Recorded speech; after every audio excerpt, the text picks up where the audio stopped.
Hello, welcome back to the ReThink podcast. This is your host, Cameron Friend, and we are so excited for you to be here today. And we're going to talk about why water justice matters. Now, the next generation of leadership is gearing up to lead humanity into the future. These are important times for Generation Z and millennials around the world because they are taking up leadership positions across all spectrums of life. This makes it imperative that Kingian nonviolence becomes the philosophy of our young leaders as they respond to challenges in the world. Next gen leaders are rising from across the world, and climate justice has been one of the preeminent points of contention in their protests. Water is the most important renewable resource in the world, yet the access to clean water is a constant fight as many government agencies and corporations are determined to control the access to water. Hundreds of millions of people worldwide struggle daily to provide clean drinking and bathing water for their families. But because of great organizations like Charity Water, it is becoming more accessible than ever. Dr. Martin Luther King Jr. once said, "We must rapidly begin the shift from a thing-oriented society to a person-oriented society. When machines and computers, profit motives, and property rights are considered more important than people, the giant triplets of racism, materialism, and militarism are incapable of being conquered." Our guest is going to be Scott Harrison, founder of Charity Water. Scott spent almost 10 years as a nightclub promoter in New York City before leaving to volunteer on a hospital ship off the coast of Liberia, West Africa, as a volunteer photojournalist. Returning home to New York City 2 years later, he founded the nonprofit organization Charity Water in 2006, turning his full attention to the global water crisis and the world's then 1.1 billion people without clean water to drink. He created public installations and innovative online fundraising platforms to spread international awareness of the issue. In 16 years, with the help of more than 1 million donors worldwide, Charity Water has raised more than $750 million and funded over 137,000 water projects in 29 countries. When completed, these projects will provide 17.4 million people with clean, safe drinking water. Scott has been recognized on Fortune magazine's list of 40 under 40, Forbes Impact 30, and Fast Company's 100 most creative people in business, where he earned the number 10 spot. He is the author of the New York Times bestseller, Thirst. Scott and his wife, Victoria, have 3 children, Jackson, Emma, and Lou. And just this year, Scott received the 2024 Beloved Community Salute to Greatness Humanitarian Award from the King Center. Welcome, Scott Harrison. Cameron, it's great to be here. Thanks for letting me share. Absolutely. Well, Scott, again, we are so thankful for you and the work that you're doing. And obviously at the King Center, we recognize the importance of the work that you're doing. And I think, number one, congratulations on receiving the award. I know that there have been a lot of challenges in your field. And I think it's something that a lot of people are coming to understand is more and more important as we're moving forward as a collective global society. Making water accessible to people is a priority. And I think it must be the most important priority moving forward with how things are happening. So, Scott, we're very deeply appreciative of everything that you've done. Well, really grateful to have been with you at that incredible Beloved Award ceremony. And there's so many extraordinary people doing extraordinary work. So thank you. Absolutely. And so you created Charity Water after a decade of being a nightclub promoter. For you, what caused such a seismic shift in your thinking to just want to focus on water justice? And then what were some of the motivating factors that led to that change for you? Yeah, well, in some ways, the decade of debauchery, the decade partying in New York City nightclubs was a departure from my youth. I was raised in a Christian home. I was an only child. My mom was very sick. She became sick when I was a young age. And I grew up as a caregiver, taking care of her. I went to Sunday school. I played piano in church. I didn't smoke. I didn't drink. I didn't cuss. And I was going to grow up and be a good Christian guy and a doctor so that I could cure my mom. So really, the 10 years of nightclub was the prodigal son cliche story. One day I woke up at 18 and said, I want to have fun. I want to break the rules. Religion isn't for me. I'm going to go and live a big, fun adventure. And that led me to this bizarre profession as a nightclub promoter, where you can get paid to get thousands of people inside nightclubs. And over the next decade, to the horror of my parents and church friends, I became, one of the top New York nightclub promoters, and I worked at 40 different clubs. Unfortunately, all the vices came with that territory. So it started with the smoking, and then the drinking, and then experimenting with drugs, and then the gambling and pornography, and really this kind of dark descent into hedonism. And 10 years into this, I woke up one day and realized, boy, I'm a mess. I am emotionally bankrupt. I'm spiritually bankrupt. I have done nothing for anyone else in 10 years. And I missed home. I wanted to come home in some way, home to that foundation of faith, home to the values of service and caring for others that my parents had tried to instill in me. So at 28, after a decade of just selfish, arrogant living, I sold everything I owned. And I had this idea. There was this concept of tithing that I've been brought up with, where you give 10% of your money. Well, I had this idea of 10% of my time. So I'd wasted 10 years, and I thought, what if I gave 1 year of life in service? Could I find a way to be useful to God? Could I find a way to be useful to others?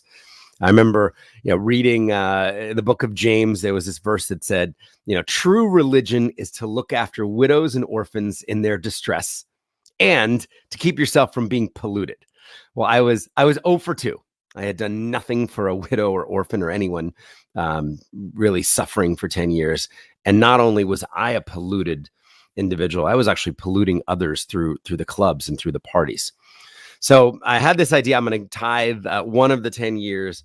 I eventually start applying to these famous humanitarian aid agencies I'd heard of, from the Red Cross to Doctors Without Borders to Save the Children. And it turned out nobody wanted a nightclub promoter. So I was denied by 10 organizations.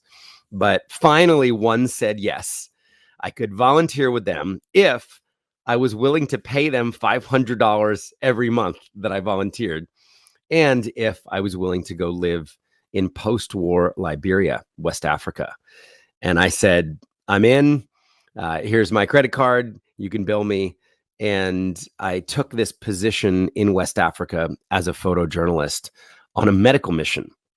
And my job was going to be to take pictures and to tell stories of the incredible work that these doctors were engaged in. And these were doctors and surgeons who, instead of going on vacation with their family, had come to a post-war environment to offer free, life-saving medical services to people in need.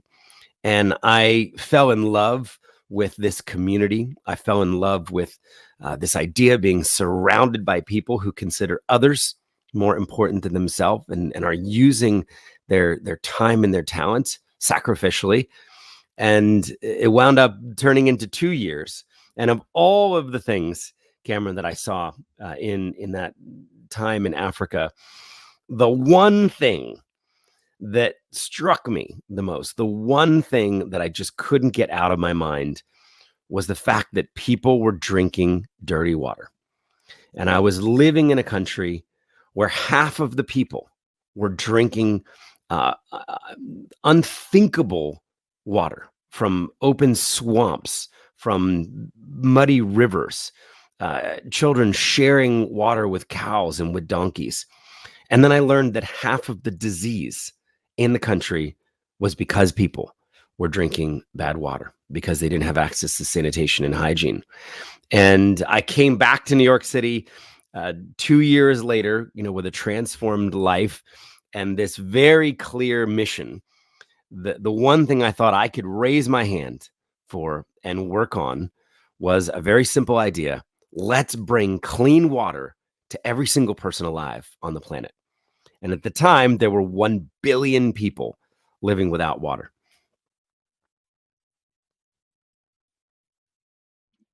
Wow. I think that obviously that's incredible. And I think one of the things that I take away from that, Scott, is the power of storytelling. And I think, even in your genesis, as you begin this journey as from your youth, storytelling ingrained itself in you. And then in this 10-year process, you came back to these stories of these people that are a part of the gospel, that are a part of these stories in the New Testament, and what they did and what they were called to do for the sake of humanity, and then how that then birthed something inside of you.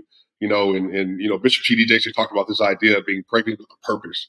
And then Yeah. you had something inside of you that bore massive amounts of fruit, obviously. And so that's an amazing story to hear.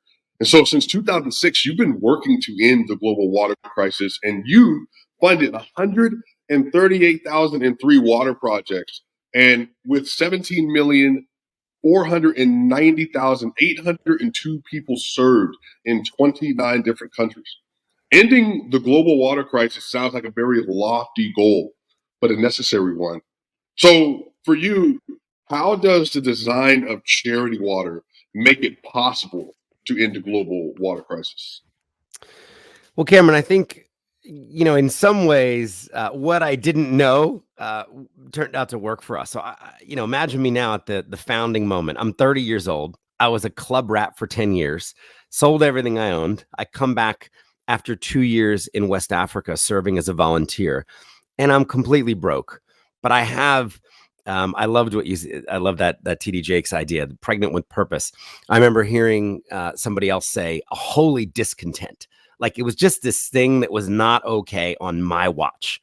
I had seen a lot of things when I was living in Africa. I'd seen a lot of suffering, but it was just this idea that I could be a part of bringing life's most basic need, the most basic human need for life, which is clean water, to people with the rest of my life. And I didn't know how to start a charity. I actually got one of those books, Charities for Dummies, like how to start a 501c3 organization. And the people that I knew, they worked at, MTV at the time. They worked at the local bank. They hung out in clubs. And as I started talking to people about my passion for clean water, I realized that so many of them didn't trust charities. They didn't trust the system. There was this cynicism. There was this skepticism out there. If I give to a charity, how much of my money is actually going to reach the people in need? And I had this very simple idea, which turned out to be extraordinarily difficult. But it was a simple idea. What if I could design a new kind of charity business model where 100% of any donation we would ever take in from the public would go directly to building clean water projects and giving people access to clean water? And, people said at the time, well, that's a dumb idea. I mean, how would you pay a staff someday? How would you rent an office? How would you even buy the flights, to develop these programs around the world? And I said, well, I'm going to do that in a separately audited bank account. So almost 20 years ago, I walked down to a little bank in New York City, and I opened up 2 separate bank accounts with a couple $100s each and said, we're never going to touch the public's money. 100% will always go directly to the people in need. And then somehow I'm going to find business leaders and entrepreneurs to pay for those unsexy overhead costs, the staff salaries and the flights and the toner for the Epson copy machine. And that was a really powerful, big idea. The second idea then was, what if we could just prove to people where their money went? What if we could build technology that tracked donations so that if a child donated $16.14, we could show the child, here's where your $16.14 went. It went to Malawi, or went to Uganda, or it went to Nepal. And we became the first charity just to publish all of the satellite images of our completed water projects up on Google Earth. and then Google Maps so people could see, here's where my money went. Here's the clean water flowing. And then the third big idea was just this belief that for the work around the world to be culturally appropriate, for it to be sustainable, it had to be led by the locals in each of these countries. No guy like me from New York City should be running around Uganda with a hard hat on, pretending I know how to drill a well. We could raise awareness. We could build a movement of compassionate people focused on bringing clean water to everybody. But the work in each of these countries would be locally led. The locals would be getting the credit. They'd be leading their communities and their countries forward. And we'd be creating thousands of local jobs as well in each of these countries as we scaled. So I kind of put these three things together: give away 100% of all donations, prove to people where the money goes, build up local leaders and give them the credit. And I started with a birthday. So I was turning 31, and the only idea I had was to throw a birthday party and invite people to come. And to come to the party, they had to donate $20. And a lot of people came because I emailed everybody I'd known over 10 years in clubs. And at the end of the night, we had $15,000 in cash. And we took 100% of that money and we built our very first of now actually over 150,000 water projects. And we went out there and we documented it, and we sent the photos and the GPS coordinates and even video back to those 700 people. And we said, you came, you gave $20, and here are the people drinking clean water because of you. And I really just tried to put that simple formula into the DNA of the organization. And now, as we've invited millions of people globally to take part in this, we've raised close to $1 billion. And soon we'll be closing in on 20 million people served. But it's really those simple ideas of just try to build a transparent organization that raises all that money for the overhead separately, and then invites people to bring the best of themselves to this issue, clean water. And what I love about clean water, Cameron, is it is one of the very few things that everyone can agree on. It is a universal common good. Republicans think it's a good idea, and Democrats think it's a good idea, and independents think it's a good idea. Faith communities will step up, and atheists and agnostics, right? Everybody can stand for clean water. And yet, as we record this, 703 million people, almost 1 in 10 people alive on the planet, do not have access to this basic need. Wow. And maybe even just for the audience's understanding, when you say a water project, so like if you had $15,000 that went to one water project, what would that consist of? Like, what does that look like for a community? Yeah, well, I think a lot of people are familiar with building wells. We have about 10 different technologies that we use across 29 countries. So it's really about finding the appropriate technology that is cost effective and sustainable in that environment. In Africa, often there is tons of groundwater underneath these villages that don't have access to clean water. And it's a terrible irony when you know that thousands of people are living, poisoning themselves often with contaminated water. And the solution is 150 feet beneath the ground. But it requires about $1 million of drilling rigs and compressors and trucks. It requires teams of local skilled hydrogeologists who know how to drill the wells and find it and protect it and build them. And when we're able to do that in one scenario, you're able to impact hundreds, sometimes thousands of lives in a moment. It's hard to. I've been to Africa more than 55 times now. I've seen this with my eyes in countless communities. It is hard to convey the transformation that something as simple as clean water brings. In Rajasthan, India, we're working in the Thar Desert. We actually can't drill wells there because the water table is so deep. But there, we're able to build rainwater harvesting systems, and we catch the monsoon rains. And during the peak of the dry season, people have enough water. We work in Southeast Asia, in Cambodia, where we run the largest bio sand filter program in the world. So think of this as kind of a locally constructed giant Brita filter that takes the surface water, which is plentiful but dirty, and it filters it, it purifies it for people. So, there's no silver bullet, there's no one size fits all water technology or water solution, but you can always get a result.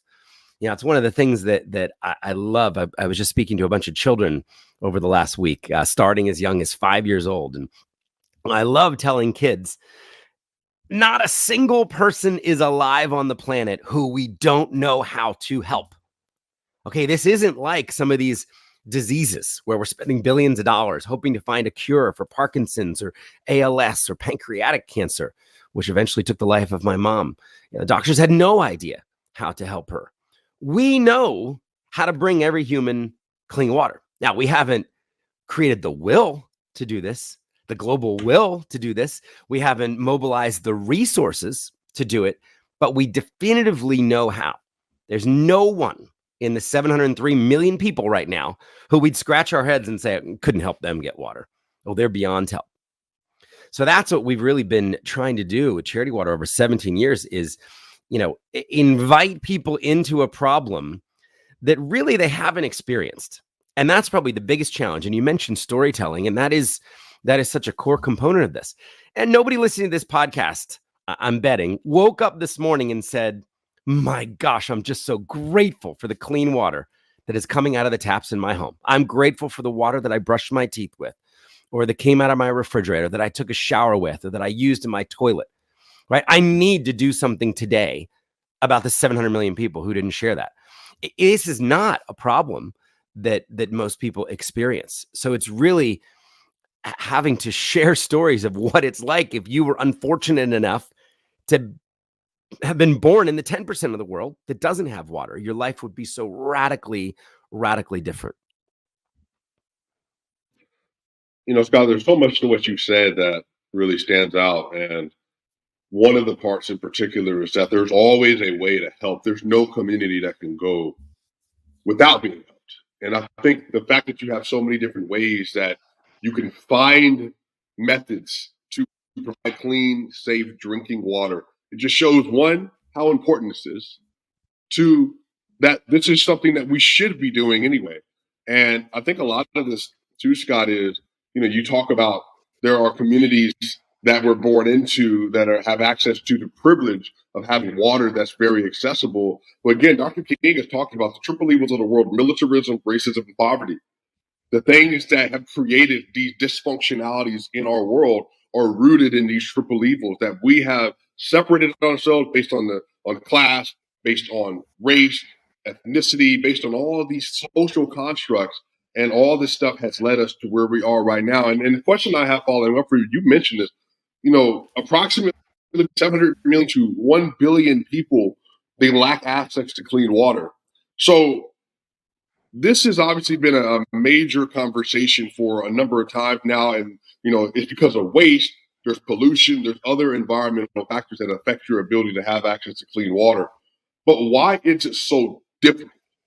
What is it that makes this such a perilous journey, it seems, to be able to provide clean water for people? Like, why is this even something that we're struggling with? If we have the access, we have the materials, we have the money worldwide, why is it such an issue for so many people? Cameron, I wish I had a great answer to that question. I probably wouldn't be on this podcast and we wouldn't be talking about 700 million people without water. I think, in many of these countries, these are the most marginalized people in the world. It is the countries that would rank at the very bottom of the United Nations development chart that are the ones that are suffering the most. So, a lot of people ask me, what are the governments doing? The governments are building water projects, but they have a fraction of the resources needed. And they're looking at their budgets and they're saying, we also need to build schools. We need to build roads. We need to build power. We need to build health clinics. We need to make sure people have access to water. So, in so many of the countries, we are seeing these local governments try to step up, but have a fraction of the resources that they need to actually get these problems solved. And I think that's why philanthropic capital, that's why, people who are seeing the needs of others suffering, our brothers and sisters overseas, and reaching out our hands into other communities, as well as our local community, is really important.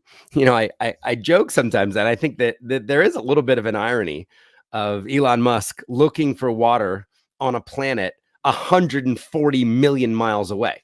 But we are looking for water on Mars as we talk about making a colony sustainable. And as we go up into space and we look down on our planet, our blue planet, 10% of the humans live daily without the most basic need for life. So I'm hoping that there is a moment coming, a shift moment coming. I mean, there's not a single philanthropist of note in the world. Of all the billionaires out there, no one has raised their hand and said, I'm going to take water. I'm going to go work on water for 10% of the planet. I'm going to start putting my resources behind this. We don't have anything at a scale, that's needed. I mean, certainly people have made large and generous gifts, but water doesn't have its advocate, like women and girls have their advocates, like education, like climate. So I'm really hoping that the best is yet to come, and we're able to grow the movement, invite more everyday people into this, invite people with massive resources, whether they be companies or foundations or ultra high net worth individuals, and say, let's do this. Like, let's do it. Let's get water to everybody, therefore impacting their health, therefore giving tens of millions, hundreds of millions of hours back to women and girls who are walking every day, saving the lives of children, improving the education at schools. Cameron, half of the schools in the developing world don't have clean water or toilets. I mean, imagine sending your teenage daughter to a school with no water and no sanitation facilities. Well, this is one of the top reasons why girls are dropping out of school throughout the developing world.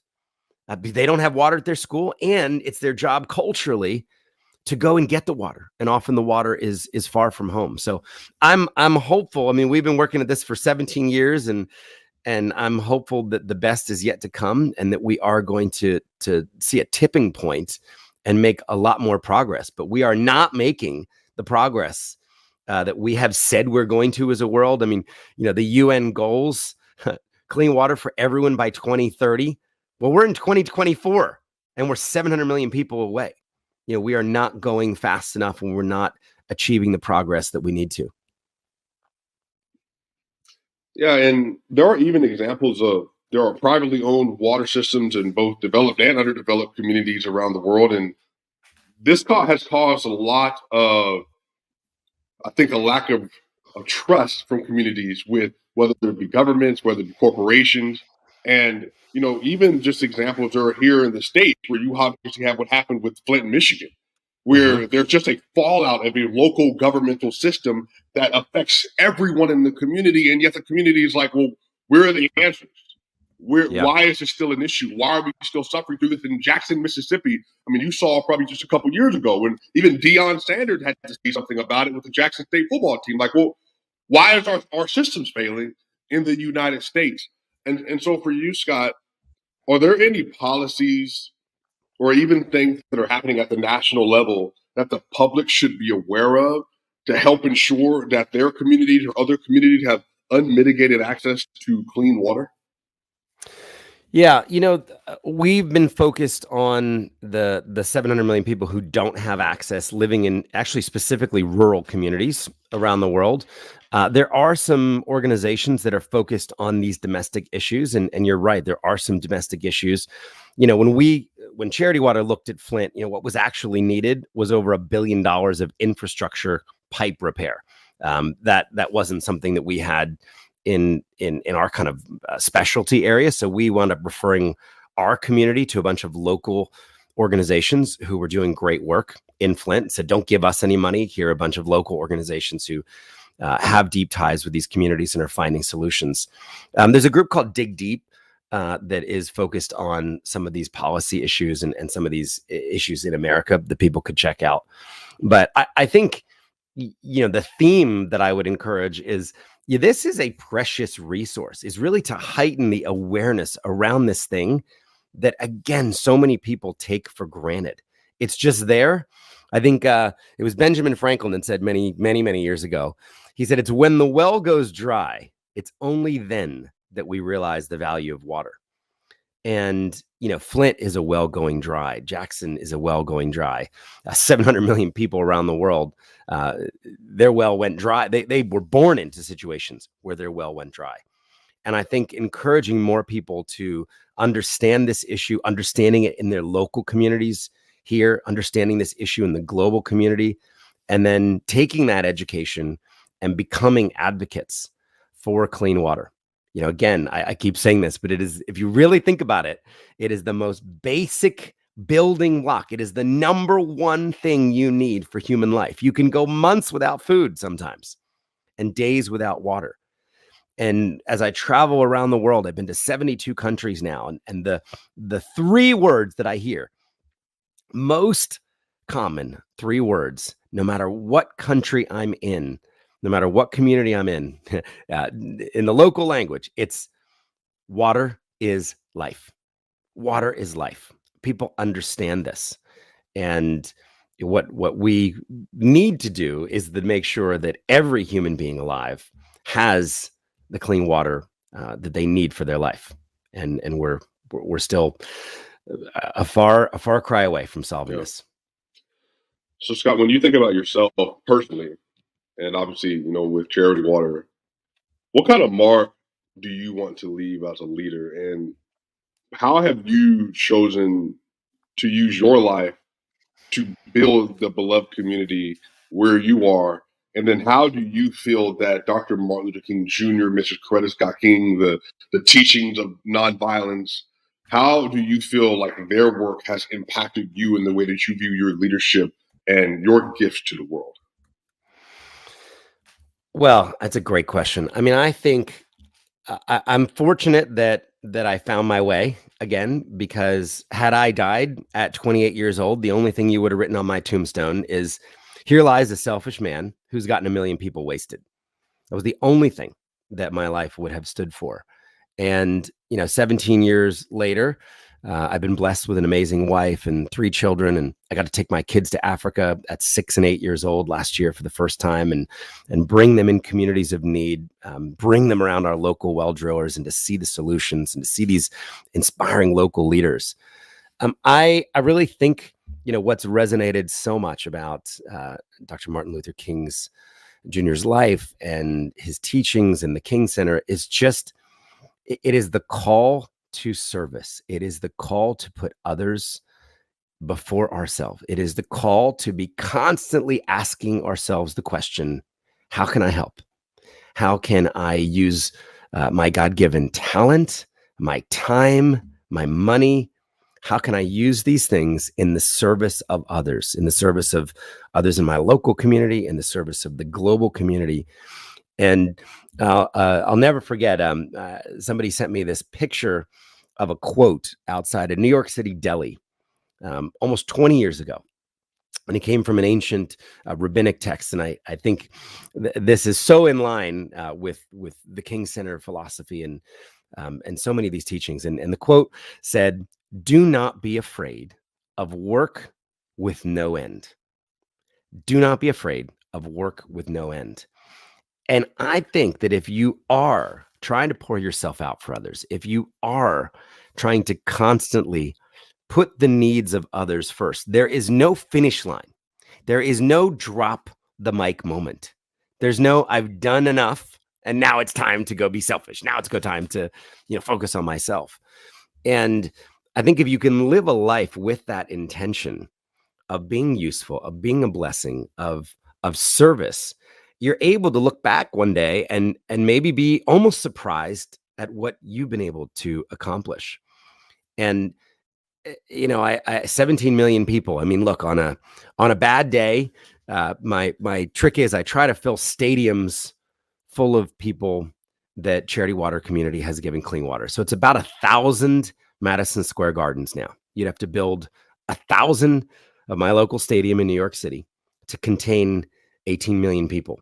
If I were going to spend 1 minute meeting 18 million people and talking to them about how their life is different with clean water, and if I didn't stop to drink or to eat or to sleep, and I just met 18 million people, it would take over 35 years to meet the people who've been impacted. But I spend 99% of my time thinking about how little we've done in the face of this enormous problem. You put 18 million people into 700 million people, and it's about 139th of the way there, 2.5% to goal.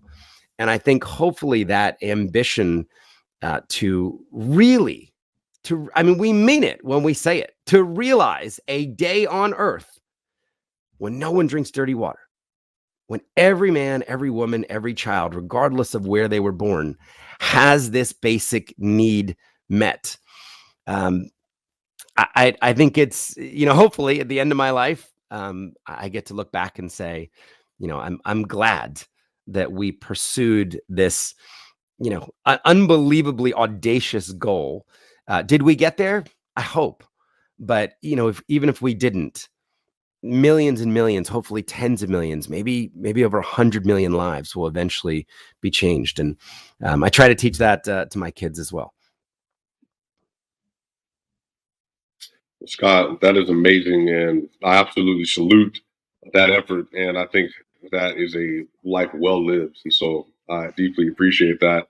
And Scott, as we're ending and as we're wrapping up, we're headed into a new place. I mean, we're on the precipice. I mean, Gen Z is stepping up. They're in leadership positions. Millennials, they're here full bore. Alpha is right below. They're coming right below. They're right behind them. They're going to be getting high school and all this other stuff. So the generations that are kind of going to be spearheading a lot of this, they're right there and they're on the cusp. So for you, as you're ending, what is the next step, do you think, for them in ending the global water crisis? And how would you encourage for these next generation leaders to continue to pick up the mantle and the baton to keep this fight going? Yeah, well, I'm so encouraged that I have never seen more interest from the youth than at this moment in time. And Charity Water hired 36 people last year, and we had over 13,500 full applicants for those positions. 13,500 people said, I want my job to be a job with purpose. I want to work in the service of others.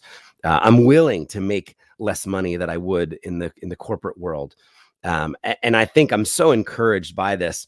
I'm so encouraged by the young kids. I mean, we have seen 6-year-olds send their allowance into the office. A little girl sent in $8.15. There was a girl, I think she was 7 years old, in Vancouver, Canada, and she did 12 lemonade stands. And her mom said she refused to come in even when it was raining, because she believed that she could sell lemonade that would get other children access to clean water. And I'm constantly inspired by, I'm almost 50 now, so I've got gray hair, and I'm certainly, not winning any under 40 awards.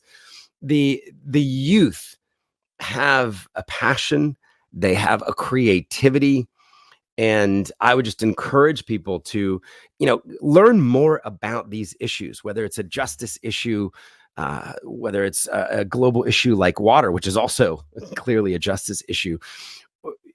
Become really informed, take a deeper dive than just the cursory kind of 30,000-foot view of that issue.